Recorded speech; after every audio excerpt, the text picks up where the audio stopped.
Yes, maulan na naman mga araw, mga master, mga idol.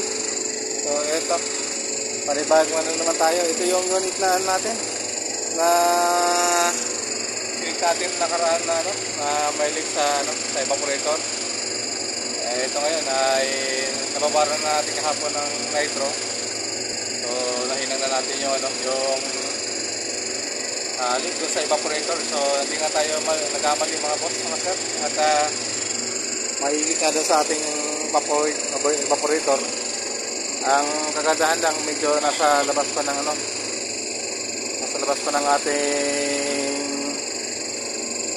coil. So medyo nadukot pa natin at nahinang pa natin yung yung damage pipe na karoon ng butas.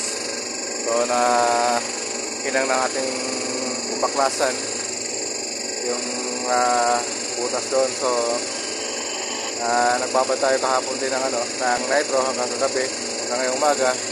So hindi naman na nagbago. So ibig sabihin wala nang leak. So ngayon ang gawin tayo sa sa pagbabacuum. So vacuum tayo ngayon mga boss. At maya kakargahan na rin natin ito ng ng freon. Ito gamitan naman natin yung pangmalakasan nating vacuum.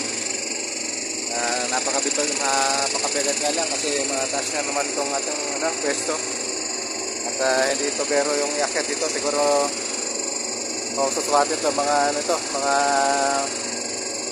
mga 15 meters yung height ng area natin. So gano'n sa kataas.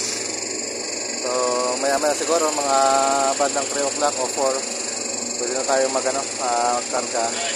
Then bukas pagka tuloy-tuloy ang mandar to at walang problema, so titil na rin natin to. So tabayan na po yung aming gawin bukas na titil. At mamaya tabayan na rin ang gagawin na pagkarga nito. So ayan, nagre-ready na lang kami ng pangkarga. So yun yung pangkarga natin, 507 na freon yung karga natin. So ayan, at medyo umulan na naman mga boss. Medyo may parating na naman atang bagyo, kaya yun, maampo na naman.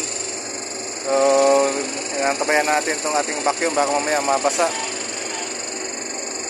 at ito madadamage yung ating motor. So ayan mga boss, mga sir, maraming salamat. At sana po tuloy-tuloy lang kayo na mag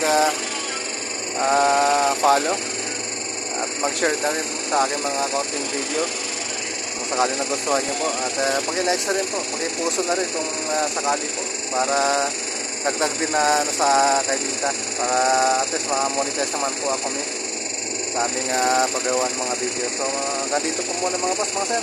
At God bless po at God bless po sa atin.